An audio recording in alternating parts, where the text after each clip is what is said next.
Hello అండి, పెరుగుతో ఒక చక్కటి రెసిపీ నేర్చుకుందామా? ఇక్కడ 500 గ్రామ్స్ పెరుగు తీసుకొని ఉల్లిపాయ ముక్కలు ఇలా సన్నగా కట్ చేసి వేసుకోవాలి. సరిపడా ఒక 2 మీడియం సైజ్ తీసుకుంటే సరిపోతుంది. కొత్తిమీర కొంచెం వేసుకొని కాడలతో సహా ఉప్పు కూడా వేసుకొని మొత్తం ఇలా మిక్స్ చేసుకోవాలి.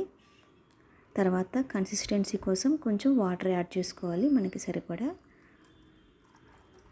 దీన్ని ఇలా పక్కన ఉంచేసి ఈ పెరుగు పచ్చడికి మనకి ఘాటుగా ఉంటే బాగుంటుంది కాబట్టి కారంగా ఉండాలంటే ఇక్కడ ఒక 3 లేదా 4 పచ్చిమిర్చి, చిన్న అల్లం ముక్క తీసుకొని ఇలా దంచి పెట్టుకోవాలి.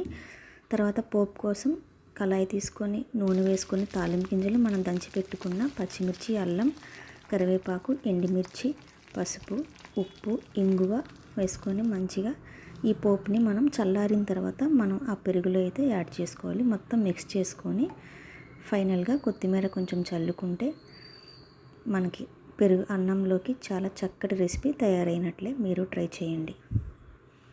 టేస్ట్ ఏమాత్రం తీసిపోదు, చాలా బాగుంటుంది.